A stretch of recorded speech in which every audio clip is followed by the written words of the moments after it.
Hello friends, I'm assuming that you got here because you have some type of a poisoning that goes with this chlorosis. Chloralose, how do you even pronounce that? And in fact, they have another word for it, it's like AP or something like that. There's like another term for it. But anyway, this is a treated wheat that puts whatever eats it into kind of like into a stupor. And I'm assuming that you got here because you're looking for what to do because you had something that got into that stupor. So the first thing to do is get the victim warm. If it's a duck, get them out in the sun. If it's a dog, put them under a heating pad. Whatever you can do to get the victim warm. Next thing to do is try to monitor their internal body temperature. Find out what it should be, and then that'll give you an idea of how far you have to go. You don't want to cook them. Like, don't turn the heating pad up to high and just cook your animal. But you want to get their temperature back up. So that's the now that's the important part. Now I can slow down. That's what you're going to be doing, and now I can give you the rest of the story.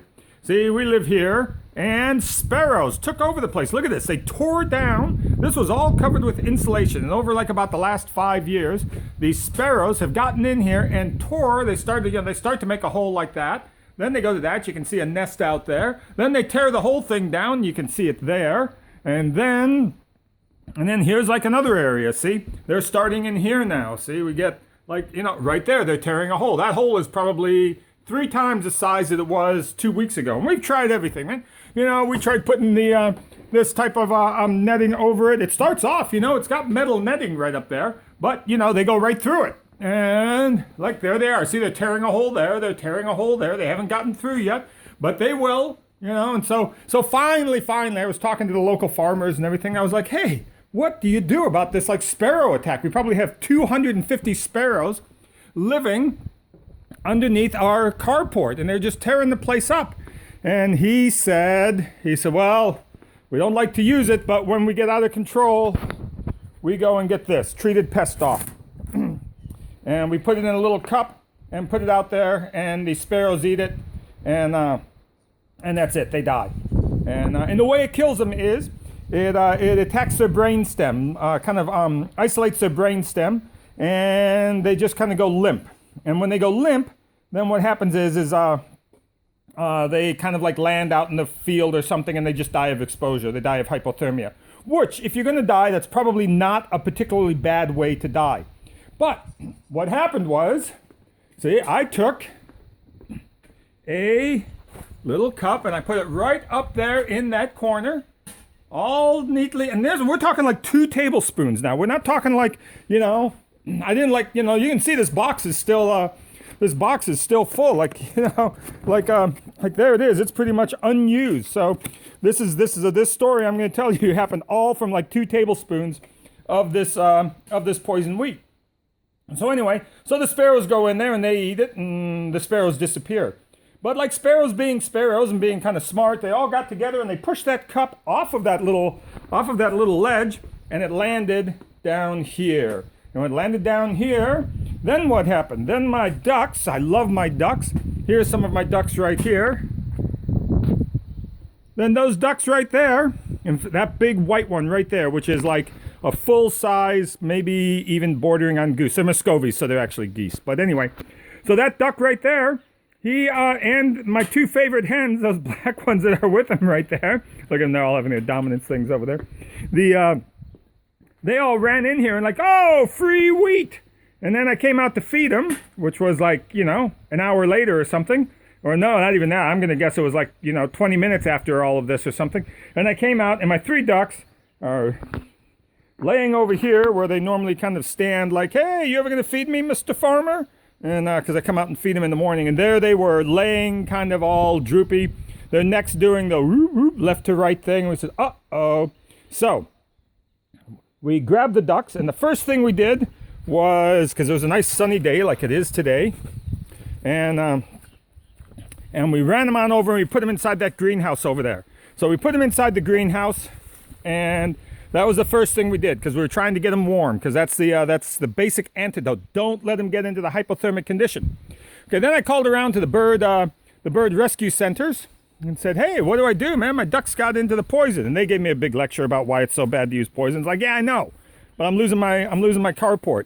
And here's some carrots growing, and give you a little tour of the homestead here, so that so anyway, so then that was so that is what we did with the ducks. And what they told me was, on the ducks, one of the bird rescue ladies, she said, in any poisoning with birds, she said, if you can get the mouth open and take a syringe and put the syringe down their throat below the windpipe and into the esophagus, give them a few cc's of, like a quarter teaspoon or something of olive oil, just nice good olive oil. And what that'll do, it'll force them to evacuate, and they'll have a huge poop, and they'll shoot the poison out, and they'll get up and walk away. And I was like, okay, fine. So we did that. We went and got some syringes and gave a little shot into their throat, and like 2.5, 3 hours later, yep, sure enough, they jumped up and walked away. So I was like, oh, success, how cool is that? Okay, so that was our first poisoning. Okay, so then it's like, okay, good, we're all done. That was it. Get rid of this horrible poison, put that away, and we won't deal with this ever again. And then what happens? The next day, here's we come over to our dogs. Here comes this little white dog. Hey, Cody, what are you doing, huh? So this is Cody over here, and you can still see the, see he's not in too bad a shape. So this is Cody, and then I go to feed Cody for dinner. This is like 10 o'clock at night or something. I go to feed Cody, and then what happens? He's over there doing the same move that the ducks were doing. And I said, what? How did this happen? And so I go and I check, and no, man, that same 2 tablespoons is still, it's all been cleaned up, it's all been swept up, and we realized somehow he had gotten some of that poison. So we take him to the vet. The vet checks his body temperature, 35 degrees, should be 38.5 or something. I'm in New Zealand, so this is in centigrade. But anyway, the dog's body temperature is down. And so it's like a 10 o'clock night visit to the, now it's like coming into midnight or something.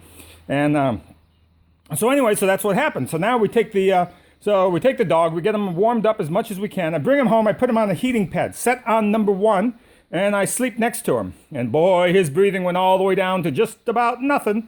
But the other thing you're trying to do is keep him awake. So every time his breathing came down to just about nothing, I would sit there and try to wake him up, and he would be like limp as a noodle. But I was going, hey, you know what? We're gonna, I'm doing what I can for the dog. Eventually in the morning, he was still limp as a noodle, and we took him back to the vet again. And this time they put him on an IV drip, and there's no antidote for this stuff. This is the thing. There's no antidote for it. And the symptoms of this particular poison mimic that of botulism poisoning. So you don't know if your dog got poisoned meat or if your dog got this poison here. But, if this poison's around, well, good chance. At this point, by now, we've realized what had happened. And that was the ducks took those giant poos in the greenhouse with a bada boom, bada bang. They got up and walked away. The dog came in. It was like, hey, duck poo. You know how dogs do. And ate it all up.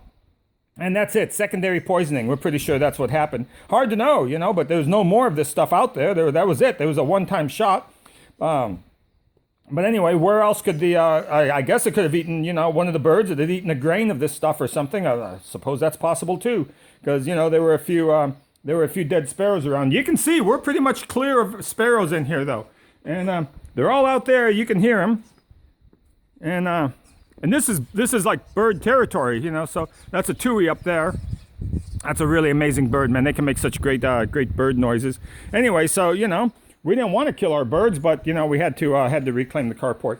Anyway, so took the dog, put him on a heating pad on number 1. So now they put him on an IV drip for about 6 hours. And the whole idea is you just flush so much liquid through their body that they just kind of clear the toxin. It's like another way to try to get rid of the toxin. One more thing that I did, the dog was so limp and had in the morning, and it was down to just almost not breathing. And he was already warm, and we were going, we're going to lose this dog here, they can't do this forever. Eventually they're going to do something like, get brain damage or something from just not breathing. And so what I did was I mixed up some MMS. Now, I'm not really going to go into MMS because they'll ban the channel and everything. You're not allowed to know what MMS is. But if you do some internet searches on something other than Gaggle or something like that, you'll find out what MMS is.